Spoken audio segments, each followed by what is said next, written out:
నమస్కారం. ప్రతిధ్వని కార్యక్రమానికి స్వాగతం. ఉభయ తెలుగు రాష్ట్రాల్లో పడిపోతున్న మిర్చి పంట ధరలు రైతుకు కన్నీరు తెప్పిస్తున్నాయి. క్వింటా మిర్చి ధర 10,000కు తగ్గకుండా ఉంటుందని రైతులు ఎంతో ఆశపడ్డారు. కానీ మిర్చి ధరలు దారుణంగా పతనమయ్యాయి. గత ఏడాదితో పోలిస్తే గణనీయంగా తగ్గాయి. పంట దిగుబడి భారీగా పెరిగిన నేపథ్యంలో మార్కెట్ దళారీల అక్రమదందా, అంతర్జాతీయంగా ఎగుమతులు ఆశాజనకంగా లేకపోవడం వెరసి మిర్చి ధరలు భారీగా తగ్గాయి. పంట నిల్వ చేసుకోవడానికి సరిపడా గిడ్డంగులు లేకపోవడం కూడా రైతుల పాలిట శాపంగా మారింది. ఈ నేపథ్యంలో మిర్చి రైతుల ఆవేదన, ప్రభుత్వాలు ఏ విధంగా వారిని ఆదుకోవాలి అనే అంశాలకు సంబంధించి ప్రతిధ్వని చర్చను చేపట్టింది. ఈ చర్చలో పాల్గొంటున్న ప్రముఖులు డాక్టర్ కొసరాజు చంద్రశేఖరరావు గారు, వ్యవసాయ విస్తరణ మాజీ సంచాలకులు ప్రొఫెసర్ అరిబండి ప్రసాదరావు గారు, ప్రముఖ వ్యవసాయ శాస్త్రవేత్త విజయపాల్ రెడ్డి గారు, ఎఫ్సిఐ మాజీ ఉన్నతాధికారి, తెలంగాణ రైతు సమాఖ్య ప్రధాన కార్యదర్శి కనిగటి రవి గారు, తెలంగాణ రైతు జేఏసీ కన్వీనర్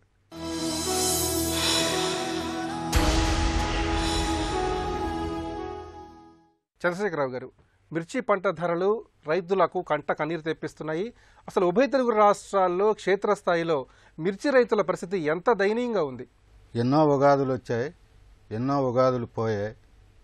ఎక్కడి దొంగలు అక్కడే, ఎక్కడి గొంగలి అక్కడే. శ్రీశ్రీ గారి మాటలు. ఇది పరిస్థితి ఎట్లా ఉందంటే రైతుల పరిస్థితి అనునిత్యం ఇదే పరిస్థితి రైతులది. ఒక మిర్చిగానే కాదు, మిగతా పంటలో కూడా కందులు కానివ్వండి, మామిడి కానివ్వండి, బత్తాయి కానివ్వండి, ఏ పంటలోనైనా కూడా ఆరుగాలం శ్రమించి పండించిన పంటలకు వాళ్ళకి గిట్టుబాటు ధర రావట్లేదు. మినిమం సపోర్ట్ ప్రైస్ అని ఇచ్చినా కూడా అది కూడా ఇవ్వకుండా ఈరోజు పరిస్థితి చూస్తే ఈ మిర్చి ప్రారంభించే ముందు సీజన్లో 12,500 క్వింటాల్ ధర ఉంటే ఈరోజు 5,000 మినిమం ధరకు వచ్చిందంటే ఈ మిర్చి విపరీతంగా పండించారు. మార్కెట్లకు వచ్చినప్పుడు సరుకంతా వస్తుంది కానీ అక్కడ ధరలు లేక వాళ్ళు రైతుల పరిస్థితి చాలా దారుణంగా తయారైంది.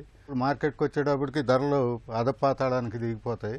అది చేతులు మారి అది మధ్యలో ఉన్న దళారీలు వాళ్ళు కన్జ్యూమర్స్ వినియోగదారులకు అమ్ముకునేటప్పటికి అవి ఆకాశానికి అంటుతూ ఉంటాయి. అది నేటి పరిస్థితి.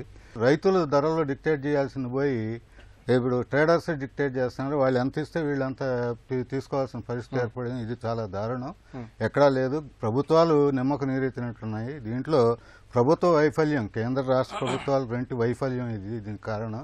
లేకపోతే ఇజ్రాయెల్ గవర్నమెంట్ ఉందంటే రైతుల దగ్గర నుంచి పంటలన్నీ వాళ్లే కొని వాళ్లే మార్కెటింగ్ చేస్తారు. అవును, మన దగ్గర కూడా ఈ మిర్చికి ఎంతో ముఖ్యమైన పంట ఇది. దీనికి ఎంతో ఎగుమతి అవకాశాలు కూడా ఉన్నాయి. ఈ దళారులు చేస్తున్నదే. ఇప్పుడు రేట్లు మిర్చి పంట వచ్చినప్పుడు రేట్లు తగ్గించేస్తున్నారు. అవన్నీ వాళ్ళు ఇది చేసి వాటిని వాళ్ళు వేరే సింగపూర్ అని అటు ఇటు ఎగుమతులు చేసుకుంటున్నారు. కానీ ఈ పరిస్థితికి ముఖ్య కారణం ఏంటంటే రైతుల్లో ఒక సంఘాలు లేకపోవటం అండి.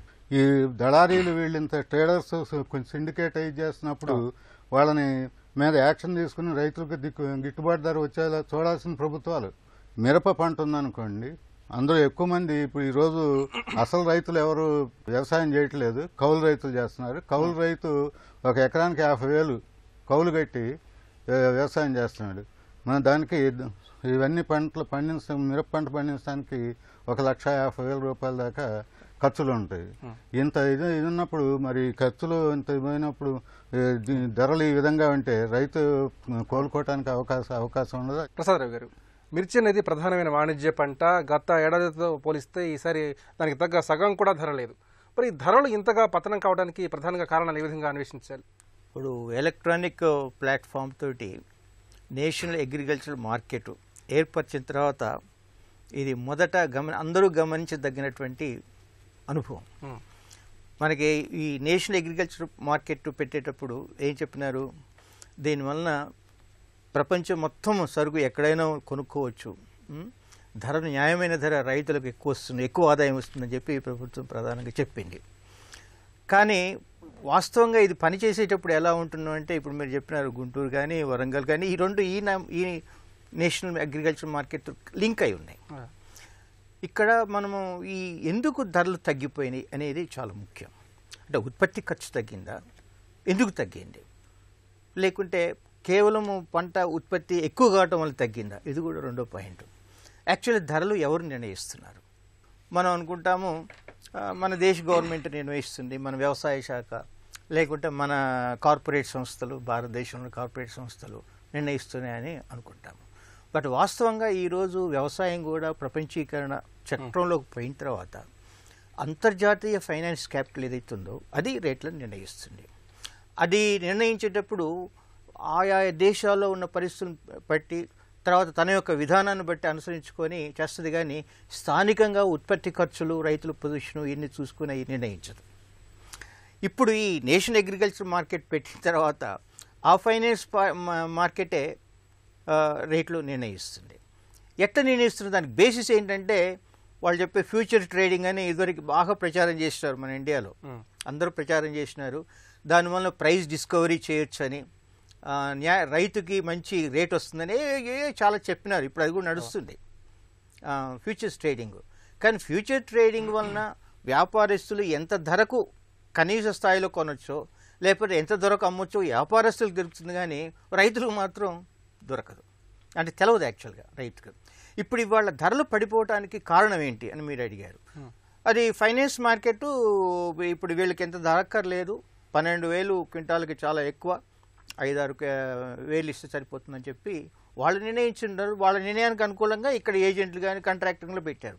ఇదివరకు జాతీయ మార్కెట్ ఉన్నప్పుడు మీరు చెప్పినట్లు అక్కడ వ్యాపారస్తులు 4-5 ఉంటే పెద్ద పెద్ద వ్యాపారస్తులు వాళ్ళు కుమ్మకాయ రేట్ నిర్ణయించేవాళ్ళు. ఇప్పుడు ప్రపంచీకరణ వచ్చిన తర్వాత ఈ 4-5 చేతుల్లోంచి పోయి ఇంటర్నేషనల్ ఫైనాన్స్ క్యాపిటల్ చేతుల్లోకి ప్రధానమైన ఎక్స్పోర్ట్ పంటలన్నీ వెళ్ళిపోయినాయి. వాళ్లే నిర్ణయిస్తున్నారు. మరి వాళ్ళు నిర్ణయించుకునేటప్పుడు భారతదేశంలో ఉత్పత్తులకి రేట్ ఎవరు నిర్ణయించాలి? యాక్చువల్లీ ఇక్కడ ఉత్పత్తి కండిషన్స్ బట్టి మన భారత ప్రభుత్వం నిర్ణయించాలి. కానీ మన భారత ప్రభుత్వం ఏంటంటే ఆ విధిని నిర్వహించడంలో విఫలమైంది. కనీసం ప్రయత్నం కూడా చేయలేదు మిర్చికి సంబంధించిన వరకు. అల్టిమేట్లీ ఈ ధర ఎవరు నిర్ణయిస్తారంటే మార్కెట్ మీద ఎవరికైతే గ్రిప్ ఉందో ఆ శక్తులు నిర్ణయిస్తున్నాయి. ఈ మిర్చిలో అయింది కూడా అదే. విజయపల్లి గారు, రైతులు ఎంతో శ్రమపడి ఆరుగాలం శ్రమించి ఎన్నో ఆటుపోట్లను ఎదుర్కొని పరిస్థితులకు ఎదురుది పంటలు పండించి మార్కెట్కి తీసుకొస్తారు. తీరా మార్కెట్లో వ్యాపారులు ధరలు నిర్ణయిస్తున్నారు. మరి ఈ పంటల ధర నిర్ణయంలో అటు వ్యాపారుల పాత్రని ఇటు దళారుల పాత్రని ఏ విధంగా చూడాలంటారు? ఆరుగాలం కష్టపడి రైతులు పండిస్తున్న దానికి కేంద్ర రాష్ట్ర ప్రభుత్వాలది సమాన బాధ్యత. రైతులను మార్కెట్ యార్డ్లకు వదిలేశారు. మీరు ఇష్టం వచ్చినట్టు దోపిడీ చేసుకోండి, మీరు ధరలు తగ్గించుకోండి, మాకు అవసరం లేదు, మేము పట్టించుకోము. ఒకవేళ రైతులు ఏమైనా గగ్గోలు పెట్టినప్పుడు అప్పుడు చూస్తాంలే అన్నట్టు. రైతులు అనైక్యత అనేది ఒకటి ప్రభుత్వాలకు తెలుసు, వ్యాపారస్తులకు తెలుసు. ఈ వ్యాపారస్తులు సరైన ధర అడిగితే మార్కెట్లో రైతులు కొట్టిన రోజులు ఉన్నాయి, ప్రత్యక్షంగా నేను చూశాను. ఈరోజు ఇది దళారీల కోసమే ఈ మార్కెట్ యార్డ్లు పెట్టబడ్డాయి, వాళ్ళ కోసమే నడుస్తున్నాయి. దోపిడీ మీ ఇష్టం వచ్చిన దోపిడీ చేసుకోండి, మాకు ఎలక్షన్లప్పుడు ఫండ్ ఇస్తే సరిపోతుంది అనేది ఆలోచన తప్ప ఈ రైతులు బాగుంటే మాకేంది, రైతు ఎట్లా వ్యవసాయం చేస్తాడు, అన్నం పెడతాడు అనేది ఆలోచన. ఆ అనైక్యత వల్లనే ఈ రైతులను తొక్కి వాళ్ళను ఈ అమాయక రైతులను ఆత్మహత్యలు చేయించుకోవడానికి పురిగొలుస్తున్నది. కాబట్టి ఈ ప్రక్షాళన జరగాలి, మా రైతులకు కూడా ఐక్యత అనేది రావాలనేది మేము మా పెద్దలందరితో అదే ఆలోచిస్తున్నాము. మా ఐక్యత కనుక ఉంటే ఈ ప్రభుత్వాలు మా కాళ్ళకాడి తీసుకురావచ్చు అనేది నా ఆలోచన. మిర్చి రైతులు ఈ విపత్కర సమయంలో వారిని అన్ని విధాలు ఆదుకోవడానికి మార్కెట్ కానివ్వండి, నాఫెడ్ కానివ్వండి ఏ విధంగా రంగంలోకి దిగాలి? ఈరోజు మనం పేపర్లో చూసాం, వినోద్ కుమార్ పార్లమెంట్ మెంబరు కొంత ప్రయత్నం చేశారు కేంద్ర వ్యవసాయ శాఖ మంత్రి గారిని కలిసి మీరు కొనుగోలు చేయండి అని. అటువంటి ప్రయత్నం తొందరలో చేసి ఈ రాష్ట్ర ప్రభుత్వం కూడా ఒక క్వింటాల్కి ₹1,000 బోనస్ ఇచ్చుకుంటూ కేంద్రం ద్వారా ఇంకా కొంచెం ఎక్కువ చేసి కనీస ధర 10,000 అమ్మేటట్టు చేస్తే ఈ రైతులు ఇంకా ఆత్మహత్యలు చేసుకోకుండా అవుతుంది. మళ్ళీ వచ్చే సంవత్సరానికి కూడా రైతులు పంటలు పండియడానికి ఊతమిచ్చినట్టు అవుతుంది. కాబట్టి వెంటనే చర్యలు అంటే యుద్ధ ప్రాతిపదికన కేంద్ర రాష్ట్ర ప్రభుత్వాలు 10,000 తగ్గకుండా మిర్చి రైతులకు ధర ఇచ్చి ఆదుకోవాలి. రవి గారు, పంట నిల్వ చేసుకోవడానికి సరైన గిడ్డంగు లేకపోవడంతో రైతులు తీవ్రమైన ఇబ్బందులు పడుతున్నారు. అప్పుల బాధ భరించలేక అయిన కాడికి రైతులు తమ పంటను అమ్ముకోవాల్సిన పరిస్థితి ఉంది. మరి ఈ విషమ పరిస్థితుల నుంచి రైతులు ఏ విధంగా బయటపడాలి? ప్రభుత్వాలు రైతులకు ఏ విధంగా సంపూర్ణమైన భరోసా ఇవ్వాలి? కనీస మద్దతు ధర కేంద్ర ప్రభుత్వాలు ప్రకటించడం వల్ల వ్యాపారులు అంతవరకే కొనేస్తున్నారు, అసలు రేట్లు రావట్లేదు రైతులకి అని కొన్ని రోజులు చెప్పారు. మిర్చికి కనీస మద్దతు ధర ఏమీ లేదు, కానీ 2,000కి 3,000కి కూడా ఇవాళ కొనేవాళ్ళు లేనటువంటి పరిస్థితికి చేరింది. రెండవది, ప్రభుత్వాలు బడ్జెట్ల పరంగా చూస్తే 1,00,000 కోట్ల ఉన్నటువంటి ఒక రాష్ట్ర బడ్జెట్ 1,50,000 కోట్లకు వెళ్ళింది. కేంద్ర బడ్జెట్ కూడా లక్షల కోట్లు పెరుగుతూ ఉంది. కానీ వ్యవసాయ రంగానికి కావాల్సినటువంటి మౌలిక వస్తువుల విషయం పెట్టుబడులు ఏమీ పెట్టట్లేదు అనేటువంటిది ఇవాళ మార్కెట్లలో కనిపిస్తుంది. ముఖ్యంగా పంట చేతికి వచ్చినప్పుడు వెంటనే అమ్మేసుకోవాలని రైతు చూస్తాడు, లేదు కనీస ధరలు వస్తే అమ్ముకుందామని చూస్తాడు, లేదనుకుంటే దాచుకోవాలనుకుంటాడు. ఒకటి ధరలు రావట్లేదు, రెండవది దాచుకునే పరిస్థితి వాళ్ళ రైతులకు లేదు. మేము మొన్న వరంగల్ మిర్చి యార్డ్లో తెలంగాణ రైతు జేఏసీ తరపున మేమందరం ఒక టీమ్గా వెళ్ళినప్పుడు చూస్తే గోడౌన్లు అన్నీ వ్యాపారస్తుల చేతుల్లో ఉన్నాయి, గోడౌన్లో సరుకంతా కూడా వ్యాపారస్తుల చేతుల్లో ఉంది. అక్కడికి వచ్చినటువంటి రైతులు దాదాపు 7-8 జిల్లాల నుంచి వచ్చారు. వాళ్ళందరూ చాలా వందల కిలోమీటర్లు ప్రయాణం చేసి మిర్చిని అక్కడికి తెచ్చారు. మార్కెట్ యార్డ్ అధికారులు ఏం చెప్తారంటే ఇప్పటికీ ఉన్నటువంటి సరుకు నిండా ఉంది, ఇంకా కొద్దిగా పెట్టచ్చు, రైతులు అమ్మేసుకోవడం తప్ప దాచుకునే పరిస్థితి లేదు అనేటువంటిది వాళ్ళు స్పష్టంగానే చెబుతున్నారు. ఒకవేళ దాచుకోవాలనుకుంటే కూడా తేమ శాతం ఎంత ఉండాలి దాచుకునే ముందు అనేటువంటిది కొన్ని నిర్దిష్ట ప్రమాణాలు ఉంటాయి. ఒకవేళ తేమ ఎక్కువ ఉన్నప్పుడు గోడౌన్లో దాస్తే అది బూజుబట్టిపోయే ప్రమాదం ఉంది, నాణ్యత కోల్పోతుంది మిర్చి, తర్వాత అసలు మార్కెట్ చేసుకోవడానికి అవకాశమే ఉండదు. లేదు అసలు గోడౌన్లు ఎక్కడ కట్టాలి, ఎక్కడైతే ప్రధానంగా పంటలు పండుతున్నాయో మిర్చి లాంటియో పసుపు లాంటియో ప్రధానంగా ఉండి వ్యాపార అవకాశాలు ఎగుమతి అవకాశాలు ఉన్నటువంటి ప్రాంతాలు ఉన్నాయో అక్కడ శీతల గిడ్డంగులు క్షేత్రస్థాయిలో కట్టాలి. రైతు ఖమ్మంలో ఒక మండలంలో మిర్చి పండుతున్న మండలం అయితే అది అక్కడ ఒక 4-5 శీతల గిడ్డంగులు కట్టాలి, లేదంటే గుంటూరు జిల్లాలో అనేక చోట్ల శీతల గిడ్డంగులు కట్టాలి, లేదా వరంగల్ జిల్లాలో అనేక చోట్ల అనేక మండలాల్లో శీతల గిడ్డంగులు కట్టాలి. రైతు నన్ను మార్కెట్కి వెళ్తే ఇప్పుడు ధరలు పడిపోయి ఉన్నాయి, ఇప్పుడు తీసుకెళ్లడం ఎందుకు అనుకుంటే తన క్షేత్రం నుంచి పంటను కోసి అక్కడే గోడౌన్లో దాచుకునే సౌకర్యాలు ఉండాలి. ఇవాళ కడుతున్నదంతా కూడా మేజర్గా శీతల గిడ్డంగులన్నీ ఒక పెద్ద నగరం చుట్టూ కడుతున్నారు. అంటే రైతు అంత దూరం ట్రావెల్ చేసి వచ్చి ఇక్కడ దాచుకొని, లేదనుకుంటే ఇక్కడ దాచుకోవడానికి అవకాశం లేకపోతే మార్కెట్ యార్డ్లోనే అట్లా బట్టబయలుగా ఉంచి తను ఇంటికి వెళ్ళిపోలేడు. వారం రోజులు 10 రోజులు 15 రోజులు కూడా మార్కెట్ యార్డ్లోనే రైతులు పడున్న పరిస్థితి ఉంటుంది. చంద్రశేఖర్ గారు, సరి అయిన ధర లేక రైతులు అల్లాడిపోతున్నారు. మిర్చి పంట దృష్ట్యా రైతులు తీవ్రమైన ఆందోళనలో ఉన్నారు. మరి మిర్చి రైతుల్ని అన్ని విధాలు ఆదుకోవటానికి రాష్ట్ర ప్రభుత్వాలు ఏ విధంగా దృష్టి సారించాలి? రైతులు పండించిన పంటలకు సరైన గిట్టుబాటు ధర రావాలంటే ఒక మార్కెట్ స్థిరీకరణ నిధి ఏర్పాటు చేయాలని ఇంతకుముందు ప్రభుత్వాలు ఇది చేసినాయి. ఆ మార్కెట్ స్థిరీకరణ నిధిని ఏర్పాటు చేయాలి, చేసి దాని నుంచి నిధులు ఇచ్చి రైతుల్ని వాళ్ళ పంటలన్నీ మార్కెట్ ద్వారా నాఫెడ్ ద్వారా కొనుగోలు చేసేటైతే రైతులకి ఇంత ఇబ్బంది ఉండదండి. రైతుల్ని నిజంగా ఆదుకోదలుచుకుంటే ఇటువంటి వాళ్ళకి గిట్టుబాటు ధరలు కల్పించడం ప్రభుత్వాల బాధ్యత. అది సమస్యలు వచ్చినప్పుడు తీర్చాల్సిన ప్రభుత్వాలే, కానీ ఆ ప్రభుత్వాలే నిమ్మకు నీరెత్తినట్టుగా ఉంటే ఇంకా పరిస్థితులు మారటానికి అవకాశం ఉండదు. దిగుబడులు పెరిగినా కూడా మిర్చికి ఎగుమతి అవకాశాలు చాలా ఎక్కువగా ఉన్నాయండి. ఇవి మామూలుగా ఇవి ఇంతకుముందు కూడా మిర్చి ఎగుమతి చేస్తూ ఉన్నారు. కాకపోతే ఏంటంటే ఆ పండించేటప్పుడు కొన్ని అవశేషాలు ఉంటే కొన్ని సరుకు బయటకు వెళ్ళింది కూడా తిరిగి వస్తూ ఉంది. అది కాకుండా ఇప్పుడు రైతుల్లో కూడా అవగాహన కలిగి ఇప్పుడు తర్వాత కొన్ని కంపెనీలు కూడా వాళ్ళకి ఇచ్చేసి ఈ అవశేషాలు లేని పురుగు మందుల అవశేషాలు లేని మిర్చిని ఇప్పుడు చాలా వరకు పండిస్తున్నారు. ఇటువంటి వాటిని ప్రభుత్వాలే వీటిని తీసుకుని వాటిని ఎగుమతి చేసుకుంటే మనకు విదేశీ మారక ద్రవ్యం కూడా లభిస్తుంది. Agriculture is a gambling in monsoon అన్నప్పుడు అని ఈ సంవత్సరం అదృష్టవశాత్తు వాతావరణం అంత బాగుండి వర్షాలు తుఫాన్లు ఇవన్నీ లేకపోవడంతో మిర్చిలోనే కాదు అన్ని పంటల్లో కూడా దిగుబడులు పెరిగినాయి ఈ సంవత్సరం. రైతులు సంఘటితం కావటం అనేది ఇప్పుడు చాలా రోజుల నుంచి చూస్తూనే ఉన్నామండి అందరూ ఇవి. కానీ వాళ్ళలో అది ఇప్పుడు ఏంటంటే ప్రతి గ్రామంలోనూ ఇప్పుడు పంటలు పండించుకోవటం కానీ దేంట్లోనైనా కూడా ఖర్చులు తగ్గించుకోవటానికి కానీ ఫార్మర్స్ ప్రొడ్యూసర్స్ ఆర్గనైజేషన్స్ అని ఏర్పాటు చేసుకుంటున్నారు. అటువంటి గ్రామ స్థాయిలో ఆ ఫార్మర్స్ ప్రొడ్యూసర్స్ ఆర్గనైజేషన్స్ కనుక ఏర్పాటయ్యి వాళ్ళ సరుకులు వాళ్లే అమ్ముకునే కొన్ని చోట్ల అవి చేస్తున్నారు. అట్లా కర్ణాటక అటువంటి చోట ఈ వాళ్ళ ఉత్పత్తులను వాళ్లే అమ్ముకుంటున్నారు. ప్రసాదరావు గారు, మిర్చి పంటకు సరైన ధర రాని నేపథ్యంలో మార్క్ఫెడ్ చొరవ చూపించి ఏ విధంగా రంగంలోకి దిగి మిర్చి రైతులను ఆదుకోవాలి, ముఖ్యంగా మార్కెట్ వ్యవస్థని ఇప్పుడు ఈ తరుణంలో ఏ విధంగా సంపూర్ణంగా ప్రక్షాళన చేయాల్సిన అవసరం ఉంది? మార్క్ఫెడ్ ఏదైతుందో మార్కెట్లో జోక్యం చేసుకుని రైతుల నుంచి నేరుగా కొంటే తప్పకుండా ఇప్పటి ధర కంటే అట్లీస్ట్ 25-30% అనే మినిమం పెరగడానికి అవకాశాలు ఉన్నాయి. ఇప్పుడు కందులు చూసాం, ఇప్పుడు గవర్నమెంట్ మార్కెట్ ఎంటర్ అయిన తర్వాత రేట్ కొద్దిగా పెరిగింది. ఇదివరకేం 4,000 లోపల ఉన్న రేటల్లా 5,000కి కొద్దిగా తక్కువ వస్తుంది. అప్పటికి మద్దతు ధర రాలేదు, తక్కువ వస్తుంది. కానీ అయినా కూడా మద్దతు ధర చాలా తక్కువ మార్కెట్ వలన రైతులు అనుభవించారు. కొంతలో కొంత నయం. అట్లా మిర్చిలో కూడా మార్కెట్ జోక్యం చేసుకుంటే తప్పకుండా రైతులకి కొంత రిలీఫ్ జరుగుతుంది. పూర్తిగా న్యాయం జరుగుతుందని నేను చెప్పలేను. యాక్చువల్గా ఒక రైతు సంఘ నాయకులుగా నేను కోరుకునేది ఏంటంటే, ఈ అన్ని వ్యవసాయ ఉత్పత్తుల ధరలకి రైతుకి న్యాయం జరగాలి, వినిమయదారుడికి న్యాయం జరగాలి. కాబట్టి శాశ్వతమైనటువంటి కొన్ని ఏర్పాట్లు వ్యవస్థీకరించాల్సిన అవసరం ఉంది. ఇదివరకు మన బ్రిటిష్ పీరియడ్లోనే ఎగుమతి దిగుమతి ఉండ వాణిజ్య పంటల మీద మన కమోడిటీ కార్పొరేషన్స్ అని ఉంటాయి అప్పుడు ఆ రోజుల్లో. మన స్వామినాథన్ గారి కమిషన్ దాంట్లో కూడా ఈ కమోడిటీ కార్పొరేషన్స్ అయితే సూచించారు. అంటే సేమ్ వర్డ్ వాడకపోవచ్చు, కానీ దాదాపు ఇది ఈ విధంగానే ఫంక్షన్ చేసే వ్యవస్థ కావాలని చూపించారు.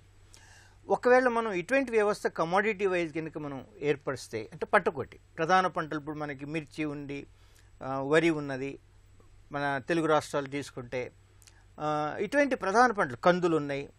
ఇప్పుడు టొబాకో బోర్డు ఆల్రెడీ ఉంది. టొబాకో బోర్డులోనే మిగతా కమోడిటీ కార్పొరేషన్స్ గవర్నమెంట్ ఏదో ప్రారంభ పెట్టుబడి తప్ప కావాల్సిన ఫండ్స్ అయ్యే జనరేట్ చేసుకుంటాయి. ఈ అమ్మకాలు కొనుగోలు ద్వారా అయ్యే జనరేట్ చేసుకుంటాయి. ఆ కమోడిటీ కార్పొరేషన్స్ కనుక ఏర్పరిస్తే ఇప్పుడు రైతులకు కావాల్సిన ఇన్పుట్ సరఫరా నాణ్యమైనవి, తర్వాత వాళ్ళకి కావాల్సిన సాంకేతికం, అవసరమైతే రీసెర్చ్ ప్రాజెక్ట్ స్పాన్సర్ చేస్తాయి. తర్వాత వచ్చిన ఉత్పత్తిని మళ్ళీ కొనటము, దాన్ని ప్రాసెస్ చేయటము, ఎక్స్పోర్ట్ చేయటం, మొత్తం they will take care of it.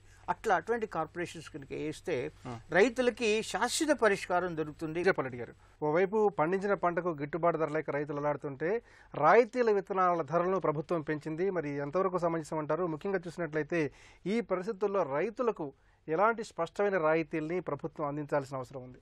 ప్రభుత్వం వాళ్ళు దయచేసి ముందుకొచ్చేసి ఎంఎస్పి ధరలో సగం ధరకు మరి నాణ్యమైన విత్తనాలు నకిలీలు కానీ సప్లై చేస్తే ఈ దేశానికి కూరగాయలు కానీ ఆహార ధాన్యాలు కానీ రైతులు పండించి అన్నం పెట్టే పరిస్థితి ఉంటుంది.